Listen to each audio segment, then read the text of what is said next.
কেউ একজন আমাকে কমেন্ট করেছে যে স্যার ফ্লিক শট নিয়ে কিছু বলুন। ভাইটাল শট, ফ্লিক শট খুবই ইম্পর্টেন্ট, গুরুত্বপূর্ণ শট। উইদাউট ফ্লিক শট তুমি কখনোই একজন সাকসেসফুল ব্যাটসম্যান হতে পারবে না, এটা মাথায় রাখো। ফ্লিক শট, বল চুজ, কোন বলে ফ্লিক শট মারতে হয় প্রথমে এটা জানতে হবে। কোন বলটাকে আমি চুজ করব ফ্লিক শট মারার জন্য, খুব ভাইটাল পয়েন্ট। ফ্লিক শট কোন বলে মারতে হবে? Outside of stamp, leg stump, কোন জায়গাটায় বল বলে ফ্লিক মারবো, এবং মারার সময় আমার হেড পজিশন কি থাকবে। বলার ব্যাটসম্যানকে পরীক্ষা করে ফ্লিক শট দিয়ে। Incoming ball, in cutter ball, in swing ball, পায়ে বল, চারটে স্কোয়ার কাট মারলে 5 নম্বর বলটা তোমাকে ভিতরে করবে ইয়র্কার লেন্থে। ফ্লিকের দুটো প্রবলেম, মানে ইজি সলিউশন আছে। যারা খুব ভালো ফ্লিক মারে তার জন্য তোমাকে মাথায় রাখতে হবে যে রিস্ট রোলিং এবং হ্যান্ড আই কোঅর্ডিনেশন, বডির কাছে খুব খেলা। দূর থেকে ফ্লিক করতে গেলে কিন্তু সামনে যে মিড উইকেটে থাকবে, শর্ট মিড উইকেট, হাতে ক্যাচ যাবে বা স্কোয়ার লেগে ক্যাচ যাবে, স্কোয়ার লেগ পজিশনে প্ল্যানিং করে সেট করে মারবে। ফ্লিক শট খুবই ভাইটাল, মাথায় রাখবে। এই শটটা যখন তুমি মারবে, কতগুলো বডির পার্ট রয়েছে যেগুলো ইজি কিন্তু বোঝা যায় না, মানে সেই সময়টা তোমার বডির কোন পার্টগুলো ইজিলি ওয়ার্ক করবে এটা জেনে নাও খুব ভালো করে। না বুঝতে পারলে কিন্তু বল হাওয়ায় যাবে। First of all cross mark, দূর থেকে খেলা। আমি প্রথমে নেগেটিভ মার্কগুলো বলে দিচ্ছি। দূর থেকে খেলা, বডির দূর থেকে ফ্লিক শট কখনোই হবে না। ক্রস মার্ক, বডির দূর থেকে কখনোই ফ্লিক শট হবে না। ফ্লিক শট মারার সময় সামনের পা বেশি খোলা যাবে না।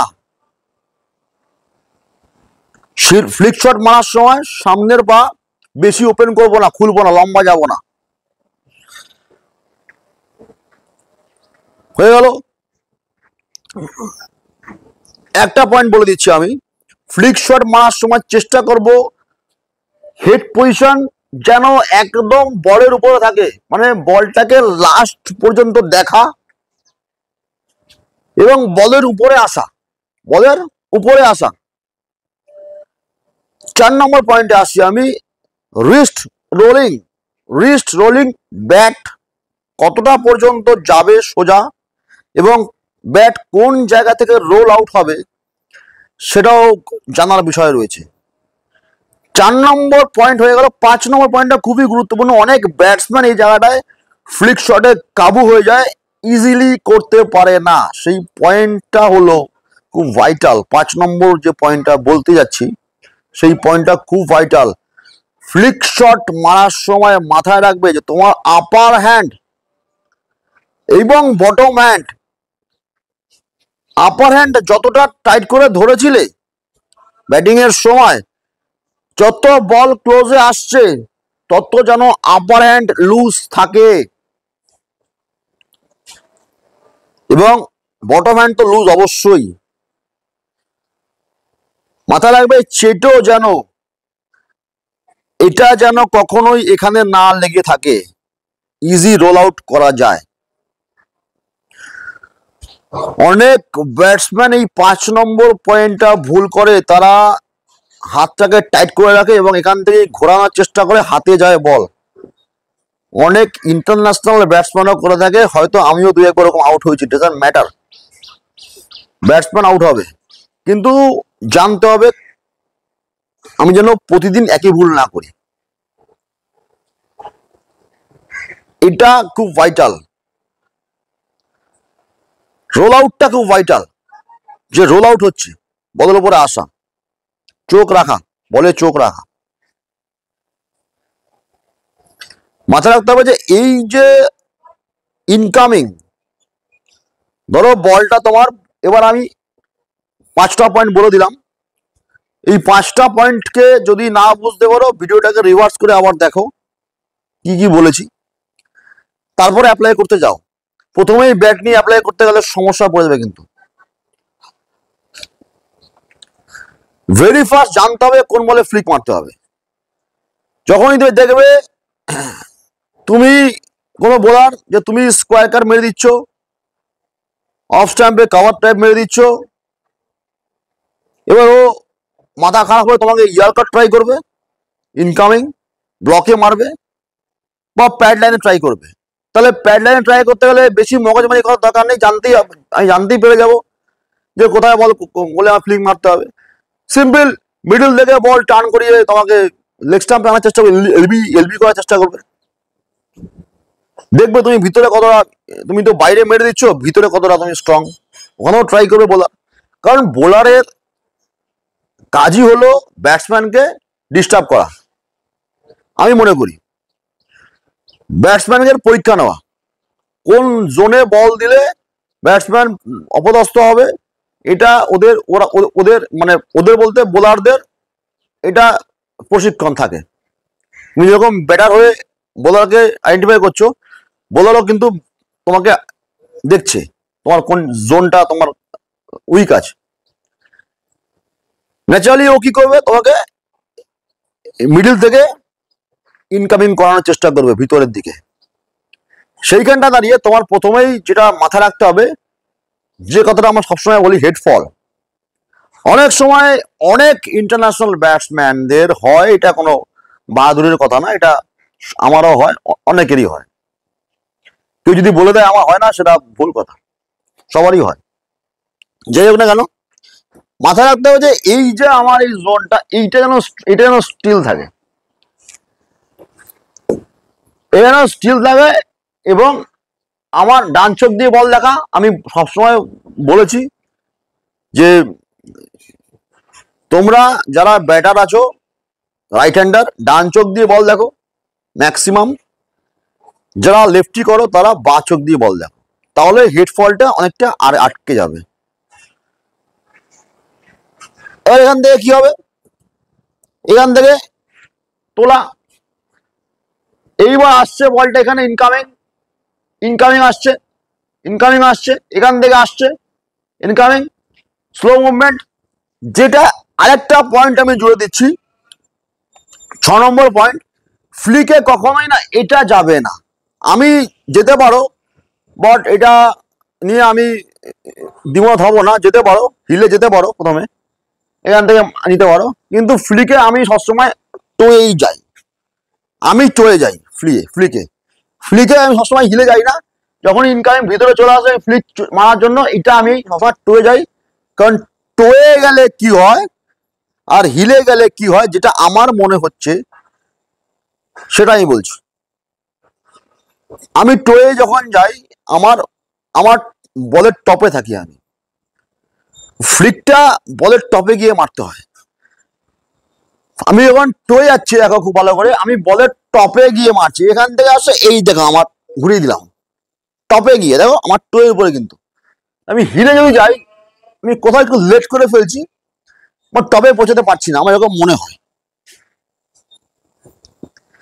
তোমরা একবার টোয়ে গিয়ে দেখবে, এটা আমার সাজেশন, টোয়ে গিয়ে দেখবে। যখনই তোমার ভিতরে আসছে বল এখান থেকে, তুমি টোয়ে গিয়ে দেখবে, একবার বলের উপরে উঠে দেখবে, তুমি যত বলের উপরে উঠবে তুমি বলকে নিতে পারছো এবং এটাকে ইজিলি মুভ করতে, তোমার এইটাও আলগা দেখবে এখান থেকে মুভটা হবে। এখানে গেলে কি হয় আটকে যায় বডি। যখন টোয়ে উঠবেন এখান থেকে, তুমি এখান থেকে ইজিলি মুভ মানে এখান থেকে যাও, এখান থেকে আসছে বল, এখান থেকে ইনকামিং হচ্ছে, দেখো জাস্ট রোল আউট করা, জাস্ট এটাকে রোল করে দেওয়া। এখান থেকে আসছে,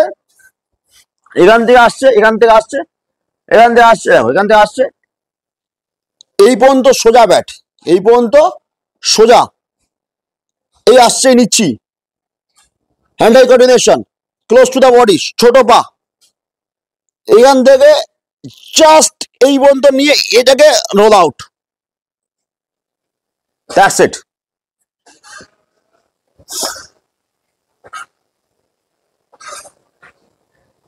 সিস্টেমটা বুঝতে হবে, সিস্টেমটা কিন্তু বুঝতে হবে, আদারওয়াইজ কিন্তু মারতে পারবে না। মনে রাখবে, কোনো ভিডিও দেখে কেউ কোনোদিন ক্রিকেটার হতে পারেনি, আমার ভিডিও দেখেও হতে পারবে না।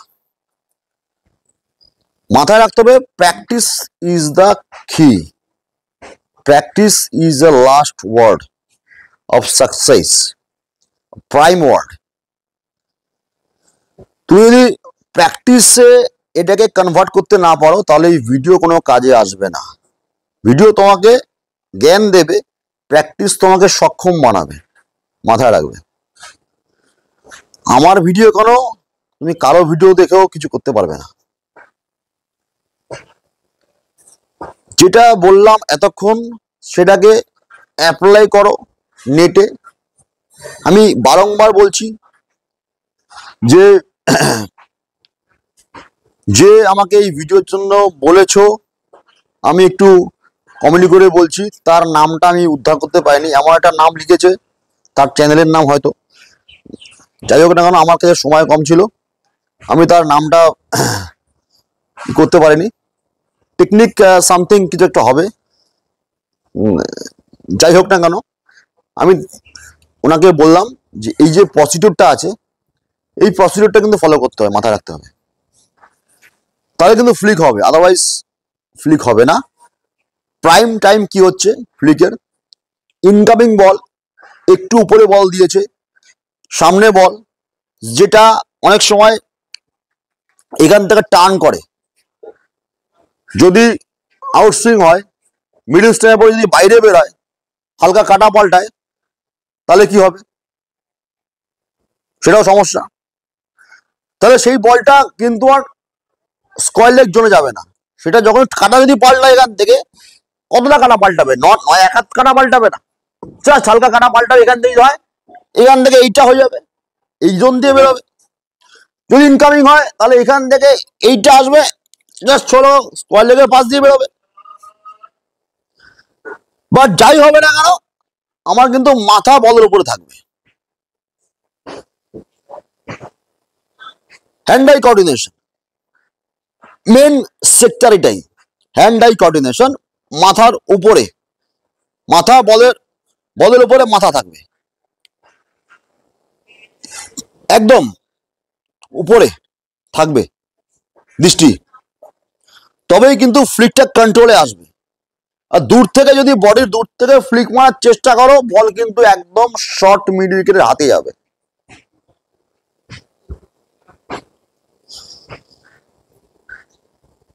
যেটা বোলার প্ল্যান করে শর্ট মিড উইকেট লাগাবে, স্কোয়ার লেগ লাগাবে ক্যাচিং পজিশনে, শর্ট স্কোয়ার লেগ, এবং তোমাকে নিয়ে নেবে।